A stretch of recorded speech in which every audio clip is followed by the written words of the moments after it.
What is going on, everybody? How are you doing out there? I hope you are truly blessed. Have a huge hug from us down south here, and it is a sunny day down here after some rainy days, and we are in the Feast of Unleavened Bread, and so I think we are in day 3 of this. And so the timeline, I think today was the first day they actually made good progress.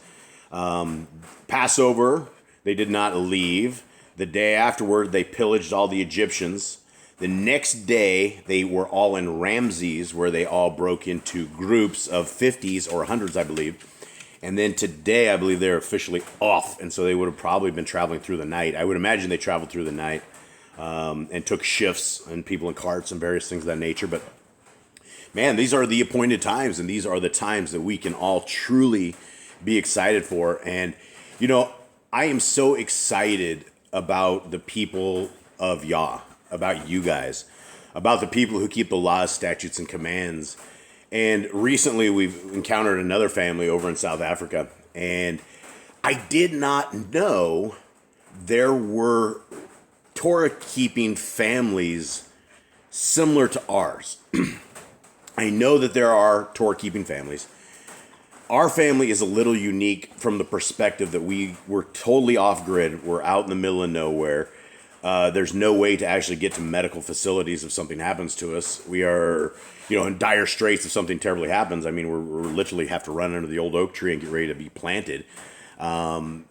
It's like a little house in the prairie. And so this is the lifestyle that we have really, truly accepted. And we come from a lifestyle up in North America, Mystery Babylon, where it's extremely easy to make money. You can get a job nearly anywhere. It's just a real easy lifestyle. And so I am encouraged by those who have taken the faith path, or those who are on I don't want to say like a poor journey, but I would have to probably say the poorest in our life we've ever been with my wife and I. And we're coming up on our 21st anniversary, which we don't celebrate. But we have always had cash, and nowadays, in the last couple of years, since they've been running the scam across the world, we haven't left the farm. I see what they're doing. I see what they've done to the people. I see an enormous amount of sick people, and we've chosen not to be around them. And so we have literally secluded ourselves into an environment where we either do or die. And a lot of the families I'm talking to are in that same situation. They are really meek, humble people, and we're so glad that the people of Yah, and I'm not saying anything derogatory about if you have life going on, if things are good, because we all have that, and many blessings to Yah for when He does keep His people, and He will always keep His people. And it doesn't matter how poor a person is, because you are rich in the spirit of Yah, right? If we have salvation with Yahushua and we have a kingdom to come, we know that the greatest part of our life is on its way. Everything that we're experiencing now, yes, we may skip a few meals and cupboards may not always be full. We may not have the things we need. We may not have a lot of stuff, but you know what? This will be the worst times of our lives. And I'm not saying, again, that it's not going to get far worse in this particular part of the life, but this isn't the world we're working for. We're working for that kingdom to come. We are working for that army that we can march with our leader, Messiah Yahushua, right? There is a holy, set-apart people and a holy kingdom to come with probably millions of messengers, angels, that it's going to be a welcoming. It's going to be an amazing time when I get to meet all you guys, when I get to shake your hands, when I get to give you guys big hugs. It's going to be an amazing time. And so I really enjoy the time that I get to speak with you guys and talk with you guys. And, I do this as an extremely humble person, that I'm humble enough that Yah would allow a evil wretch like myself to distribute such a beautiful word such as His.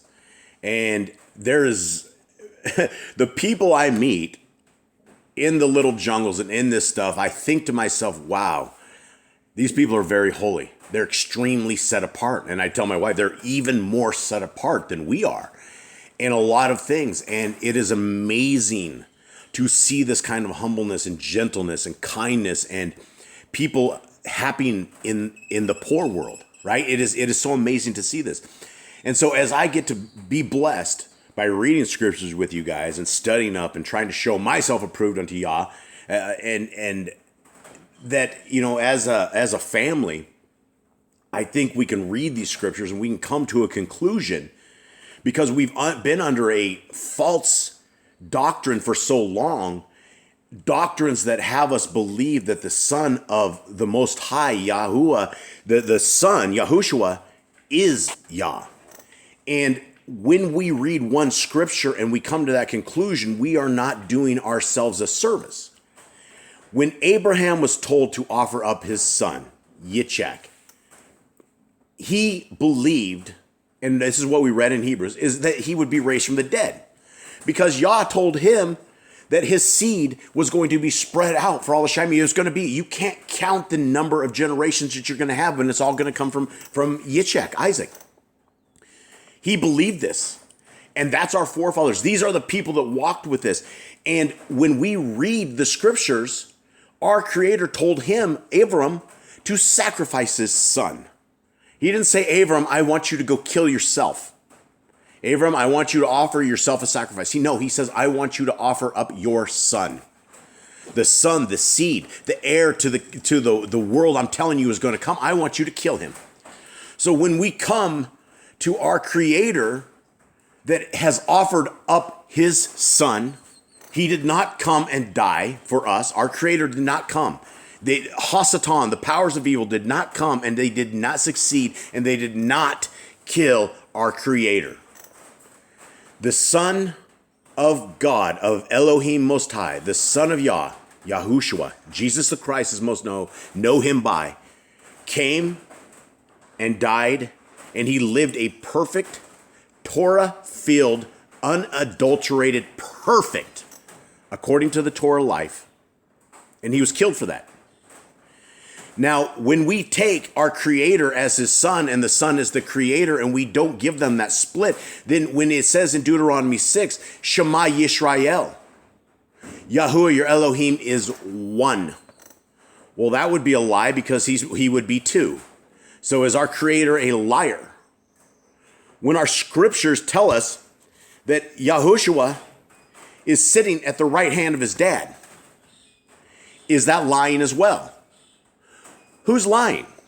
Is our Creator lying? It says our Creator cannot tell lies. It says that our Creator there's no untruths in him. And if there are no untruths in him, and we are told that the Son of the Most High came and died, and we are also told that the Son of Yahuwah, God, is sitting in his right hand. What do we do with this information? How do we process this information? We know the attributes of our Creator is that he is holy. He wants us to be holy. One of the very first commandments that we read about in Bereshith, in Genesis, is that we must master sin. That we need to master sin, that sin is crouching at our door. And we have to understand what sin is. And sin is everything from not walking in the covenant with our Creator to living as the world lives. My friends, we live in a world that is completely polluted with people taking their clothes off. There is a fascination with great evil, and the sexuality has gone so far that our Creator is going to burn with fire, complete fire, those who are partaking in this great evil. We are told to be holy. Our Creator is holy. If we are not holy, then we will be consumed by the adversary, Hasatan. Where do we go? How do we master sin? What does that mean to master sin? Well, my friends, we do not know what sin is unless we have studied the Torah. If you have not read Genesis, Exodus, Leviticus, Numbers, and Deuteronomy, then you're at a disadvantage, a complete disadvantage. In fact, I wouldn't say that you're at a disadvantage. I would say that your soul is in dire straits. Because if we die in the sin that we should have understood, there is no excuse for it. We're not going to be able to go and say to our Creator, you know my heart. My heart is a good one. Because he's already told us in the scriptures, he has already told us in the Bible, that our heart, the heart of man, is a wicked thing. And if we know in scriptures that the heart of man is a wicked thing, then we need to be very concerned about our hearts and about our soul, about our dedication to the kingdom. We do not want to be the prey. We do not want to be hooked with Satan's dish, right? When Satan knows what flavor of sin to bait the hook with, everybody. My friends, I will tell you that if you are watching TV and you watch the nudity and the filth in any of these programming anywhere, your mind will be corrupt, your heart will be corrupt, and you're getting spell casting. When you watch a television programming, you are participating in a spell. It doesn't matter what it is. If you watch the news on TV, it's a spell. You're being put under a spell. Spelling, right? That is what the spelling is all about. The Hebrew alphabet doesn't look like this. You don't spell to create words. Words are in pictograms. They're pictures in Hebrew. That's why the master's language is amazing, and why it's all set up. Everything else beyond Hebrew is an afterthought. It's something that came out of Babylon when the 70 angels helped change the language. So my friends, as we are trying to figure out what sin is, we're trying to master sin. We don't want to be partakers of the sin. My friends, we want to be holy. Hebrews 12 talks about this a lot. Let's talk about this. Let's read through this. I ask that the Holy Spirit will be with us through this and that this will be edifying to our Creator. Hebrews 12:1. Therefore, since we are surrounded by such a great cloud of witnesses. What witnesses? Before I go on, what witnesses are we talking about? Well, with everything with the Bible, you have to read everything in context. The witnesses were in chapter 11. The witnesses started off with Abram, Yitzchak, Yaakov, David, Samson, Baruch, everybody who had come prior to the arrival of the Messiah was a witness before us that you can walk this life in faith. You can walk this life in faith alone before you had the Messiah, because that was the only way they could do it. They knew of the Messiah. They knew the promises of the Messiah, but it was before their time. And Hebrews tells us that they knew that they were aliens in the land they were walking. They were not. This is not our home. My friends, look around you. This is not our home. This is not the place that we will dwell. It is a temporary dwelling, and our kingdom is with the King. Our world is with the King. It is coming. Therefore, since we are surrounded by such a great cloud of witnesses, let us throw off everything that hinders and the sin that so easily entangles. And I'll also say, not only does it entangle, but it will strangle you. And let us run with perseverance the race marked out for us, fixing our eyes on Yahushua. And again, there was no J's in Hebrew, so our Messiah's name was never called Jesus. No matter how deceived we are or how much we don't want to give that up, our Messiah's name, Acts 4:12 says there's only one name under heaven by which men may be saved. Yahushua, Yahshua, Yeshua, right? That means salvation in Hebrew. There's no other, Jesus does not mean salvation, right? It was not invented till 1611 when it came out with the king, and prior to that, they had it as IESUS, and neither of those are the name of the Messiah. Fixing our eyes on Yahushua, the pioneer and perfecter of faith, for the joy set before him, he endured the cross, scorning its shame, and sat down on the right hand of the throne of Yahuwah, of Elohim. Consider him who endured such opposition from sinners, so that you will not grow weary and lose heart. In your struggle against sin, you have not yet resisted to the point of shedding your blood. And this is a huge point. This is very important. Sorry, dogs. So point right here is that we have not resisted the way the Messiah resisted. The Messiah resisted to the point of his blood being shed. Verse 5. And have you completely forgotten this word of encouragement that addresses you as a father addresses his son? It says, my son, do not make light of the Lord's discipline, and do not lose heart when he rebukes you. Now, again, this is an improper, all of this, when it has Lord and it has a lowercase, has a capital L, lowercase r, O-R-D, that actually translates to Baal, right? And so the proper translation of that is capital L, capital O, capital R, capital D. And then if you want to take a look at that here in the Sefer, which I do believe has the far better translation, right there. And so chastening of Yahuwah right here. So 5, and ye have forgotten the exhortation which speaks unto you as unto children. My son, despise not the chastening of Yahuwah. So it does put the right name instead of Lord. Nor faint when you are rebuked of him. For whom Yahuwah loves, he chastens and scourges every son whom he receives. Now back to an easier translation. This is only for the New Testament. I like the Sefer for pretty much everything else. And so this is very important right here, right? And this is leading us into that we are going to have trials. We are going to have tribulations. We are going to be tested, all of us. We're going to be tested in our life. Men, you're going to be tested by women. Women, you're going to be tested by men. You're going to be tested by demons. You're going to be tested by everything. In fact, our Creator will allow things to happen to you to test your faith to him. Will you come through? Will you be a child of the Most High, or will you fall to Hasatan and not master sin? Verse 6, because the Lord disciples the ones he loves, and he chastens everyone he accepts as his son. Verse 7, endure hardship as discipline. Yahuwah is treating you as his children. For what children are not disciplined by their father? If you are not disciplined, and everyone undergoes discipline, then you are not legitimate, not true sons and daughters at all. So what is that saying? It's saying that if you live a completely carefree life, everything is going hunky-dory, you have no problems whatsoever, then you're probably not on the kingdom road. You're probably not where the adversaries against us want to test you because they can't stand it.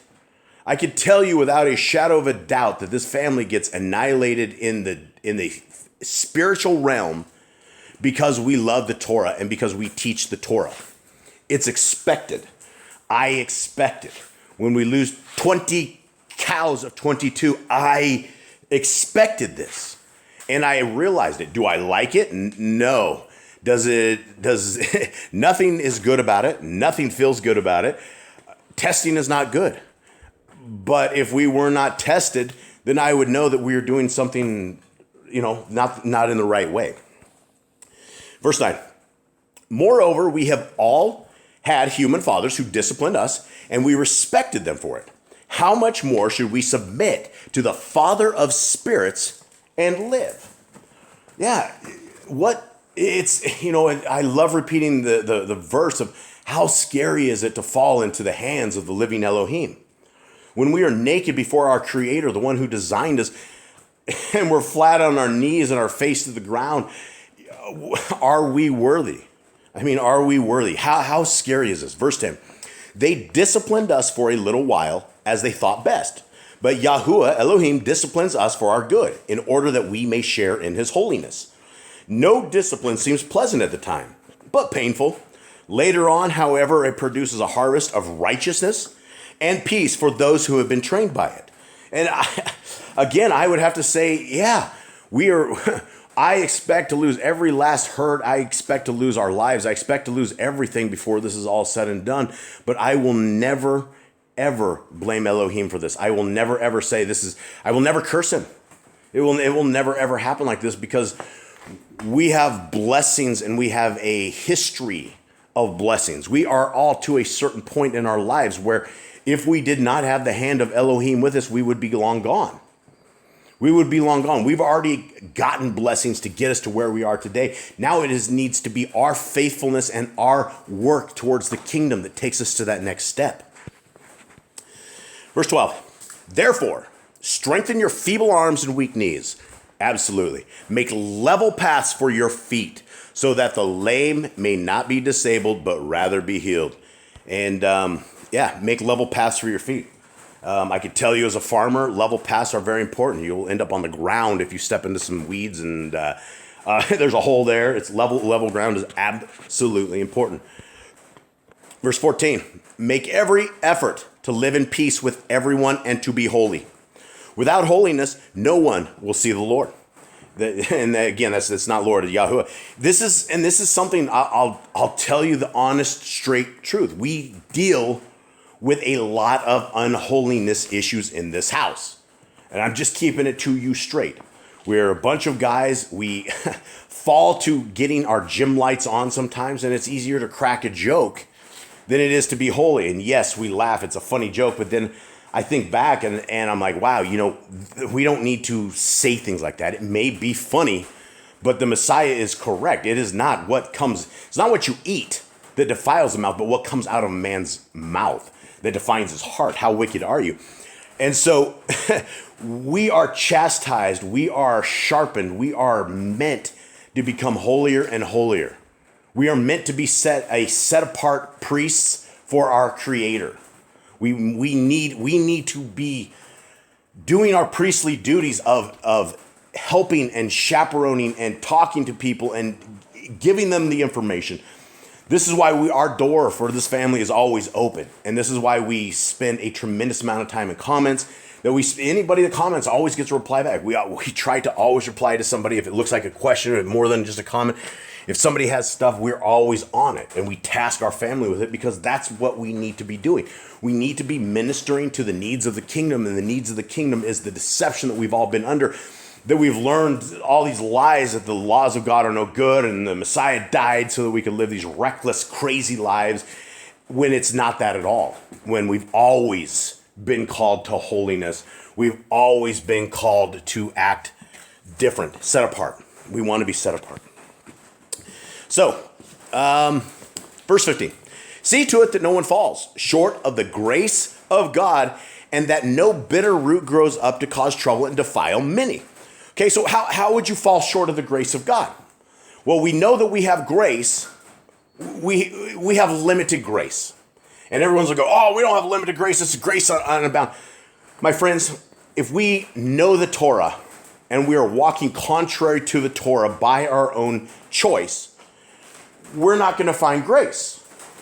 Grace is what we are given as we figure our way out of this great deception and that we have been lied to all our lives, and that really when we were sitting there eating pork or we were doing this, we were falling into the anger and the judgment of our Creator, and it is simply by the grace that we now know that pork is an unclean food. It is only by the grace that we have somehow figured it out. Our Creator could have kept us asleep. We could have been the people that subjected to the inoculation, but we're not, right? We were not left apart. We were not sitting there watching the programming on the one-eyed sleep snatcher as it spell casted us into walking to death. That's grace. Grace that our Creator has given you the eyes to see and the ears to hear. That is grace. We don't want to fall outside of that covenant. Look at just that particular part of grace. It's amazing. We've been saved because our Creator loves us, but now we are called to show that back. We have stuff to do. It's not set and forget. It's not raise your hand at 8 years old. It is not say a prayer and your sins are forgiven. It is about a walk. It's about the talk. It's about how you smell, how you look, what you do. What do you do with this world? Are you a part of this world or are you separated from this world? My friends, look at what this world has become and where we are going with this world. There is nothing good in this world anymore. I guess in Seattle, Washington, I guess drugs are now illegal or fully legal. Now you have the pimps and the high-end drug dealers and the prostitutes in gang wars in the streets because everything is legal. And nobody sees any problem. America's being judged. Evil is being judged. The hand of our Creator is all around us. Can nobody see this? Can nobody see this? It says in the Bible in Jeremiah 15:51, if you understand and you have ears to hear and eyes to see, that you need to be gone out of these places. Go set yourself up somewhere else. And people have told me, they're like, Jason, our Creator would never judge us like this. He's not going to leave us in this place. My friends, I will tell you from personal experience, we drove away from the United States of America with nothing on our back. We were broke. We were dead broke. We had nothing. And we made it. We did not speak Spanish. We had no idea what we were getting into, but we simply had faith and we knew that our Creator would deliver us, and He delivered us, and He has. Has He delivered us so we could deliver a message such as this today because we know that our Creator lives and that He will save you like He saved us? My friends, I believe there will be a greater exodus. I believe that those whose hearts are pure, that your mind is pure, that your life is in Torah, that you have dedicated your heart, mind, and soul to holiness, that He will get you extracted. If you're stuck in Babylon and it is finally the time, there will be a way to be extracted. But if you are taken because of her plagues, don't expect that our Creator has told will keep you safe. It will be a miracle and it would be amazing if he saves us. But if He doesn't, we've had the Bible all of our lives, and we've been told that for those who are able to see it, that we shouldn't be in these places because the plagues that are coming upon her are going to be and taking us. So in everything, including the misery of the burning and being destroyed, we must praise Elohim, because not only did He give us a way, which He did, He gave us all a way. It is by our hands, by our choice, that we do not make the way. He's provided it. Let's 16. See that no one is sexually immoral or is godless like Esau, who for a single meal sold his inheritance right as the oldest son. And I'd like to take this one just a little bit further, because Esau was a bad dude. But when he sold his birthright, he sold it simply because prior to that, I think within the same day or week for sure, he had just killed the king of the earth, King Nimrod. Esau was a dead man, and he knew it. He knew he was a dead man, and he knew he would never make it to the end of his birthright. So if his brother's sitting here screwing with him over a bowl of soup, take the birthright, give me the soup, I'm hungry. I just killed the king of the earth, right? And so that's not the way to judge this man. Yes, he gave up his birthright, but he gave it up because there was no hope. And I can see where this man is. But yes, he was a godless, immoral person. And in fact, what he did was the reason why he got cursed like he did. He married women who were not what his parents wanted him to marry. In fact, he married them just to oppose his family, just to basically attack his mother and father. And Esau was a bad dude. So don't be like Esau. We don't want to do that. Verse 17. Afterward, as you know, when he wanted to inherit this blessing, he was rejected. Even though he sought the blessing with tears, he could not change what he had done. And that is true. His dad cried with him, and he cried, and there was nothing he could do. Verse 18. You have not come to a mountain that can be touched, and that is burning with fire, to darkness, gloom, and storm, to a trumpet blast, or to such a voice speaking words, that those who heard it begged that no further word be spoken to them, because they could not bear what was commanded. If even an animal touches the mountain, it must be stoned to death. What are we talking about? We're talking about Mount Sinai. We're talking about the people. We're talking about when the people had a chance to literally dwell and walk with our Creator, and they rejected it. Why did they reject it? This is probably a scary sight. We're humans. Very, very scary. The mountain's shaking, rumbling, lightnings, or the ram's horns blowing. I mean, we're humans, but yet if we walk a holy path, then that is the kind of sight and sounds that we should rejoice of, and it's going to scare the heck out of us. But you know what? That's what we want. We know our Creator's powerful. We know He has that kind of power. And so it's not a bad thing, even though they thought it was. And yes, and even if an animal touched it, they had to kill it. The sight was so terrifying that Moshe said, I am trembling with fear. Which, yeah, Moshe was the man's man. But you have come to Mount Zion, to the city of the living Elohim, the heavenly Jerusalem. You have come to thousands upon thousands of angels in joyful assembly. To the church of the firstborn whose names are written in heaven, you have come to Elohim, the judge of all, to the spirits of the righteous made perfect. Now, this is where translation is absolutely everything. There's no such real word as church. This entire concept of going out and building churches that you worship on the wrong day and you take in tithes and you think that you're people of God. I will tell you, if you go to church on a 501c3 Sunday, your God is not there. By default, you are worshiping Satan without even knowing it. And I know the music feels good. I know everybody's around there and everybody closes their eyes, lifts their hands up, and they're praying to who they believe is God. But our God, Elohim, Most High, has told us to worship on the seventh day, not the first day. So there is no God of Abraham, Isaac, and Yaakov in a 501c3 Sunday keeping church. You're wasting your time, and you're doing as the pagans do. In fact, you're doing what the pagans do. Look it up. Everything I'm saying, look up the Creed of Nicaea, 325. That's when the Catholics changed all of this stuff. They changed Sunday. They changed the identity of Yahuwah to be Yahuwah, Yahushua, and the Ruach HaKodesh. It's insanity, right? So there's no such word as church. It's general assembly, right? And so this is not talking about churches here. This is talking about the holy people. And I don't even know if I would be, I doubt I would ever be classified in the, I am without a shadow of a doubt guaranteed that I do not make the 144 simply because of the qualifications that it takes. I don't meet those. But I have met people who do. And I have hope that that's all as it is. But when you look at the church here, it's not church. And if it was church, it would be the ecclesia, the meeting place, the assembly place. So it's going to be a small assembly of people on this. And so, Spirit of Perfect, to Yahushua, the mediator of a new covenant, verse 24, and to the sprinkled blood that speaks a better word than the blood of Abel. See to it that you do not refuse him who speaks.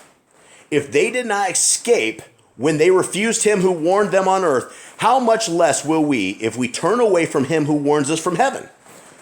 What does this mean?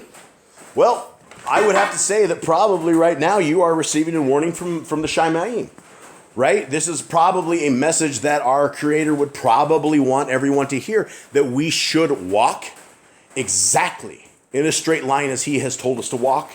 We should not veer to the left. We should not veer to the right. We should not sin one night and plead the blood the next day. We should not even consider sinning.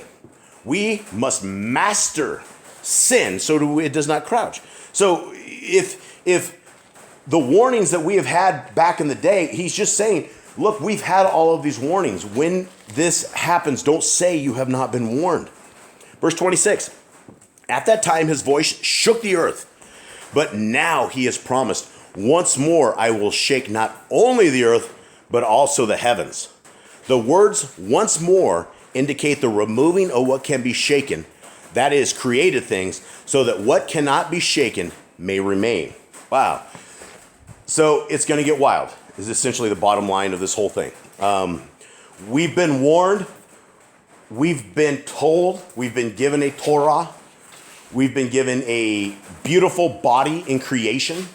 We have a mind that can think, heart that can process. We don't even have to think about breathing, and we just breathe. Everything our Creator has created is amazing. It's simply amazing. There's no other word for this, and all glory goes to him. All glory goes to his incredible engineering. The fact we even have an opportunity to get near our Creator is amazing. The fact he would let us get within 50 feet of his son is amazing. This is a very, very, very intelligent Creator beyond anything that we know. This Creator knows how to manipulate waves and sounds and is able to speak things into building. We don't know this stuff. This is not us. This is why we must bow to this Creator. This is why we want this. And we do not want his created entity, Hasatan, the devil. By default, if we do not choose our Creator, we're choosing Hasatan. Verse 28. Therefore, since we are receiving a kingdom that cannot be shaken. Hallelujah. We have our houses are going to fall. Our bodies are going to fall. You know what? But the word of Elohim will never fall. Elohim will never fall. And you know what? The kingdom to come is the most exciting thing ever. Guys, we're going to regroup there as a people. I believe it without a shadow of a doubt. I know that this world is fading fast. I see the evil sucking the life out of this world. What's left? I see the bodies dropping day by day by day. Have you guys noticed the amount of people dying? It's the end, my friends. It is exciting times for all of us, but you must remain courageous because we're not done. We're not done. Have you talked to anybody about the Torah? Have you talked to these people with the glazed looks in their eyes? Have you told them there's a different way? Most of the people you see walking around are going to be dead in a few years. I'm not going into any more of that. But this is the last chance that many of the people walking around are going to have, and their pride is probably going to go in one ear and out the other. But if you have not given it the best shot effort, then you're not building the kingdom. Talk to these people. Encourage them. Don't stop. You only have until their tickers quit, and then it's over. Verse 28. Therefore, since we are receiving a kingdom that cannot be shaken, let us be thankful and so worship Yahuwah Elohim acceptably, with reverence and with awe. For our Elohim is a consuming fire. Deuteronomy 4:24 is where that is quoting from. And guys, if you guys have stuck with me here, bless you guys. I thank you guys so much. I don't know if there's anyone that actually makes it to the end of these videos, but it is the message that I believe that is supposed to be told. I simply read and I simply parrot what is being said out there, and I hope you guys have a wonderful day. Thanks to everybody out there. Much love, and Boss Clan, and I am out.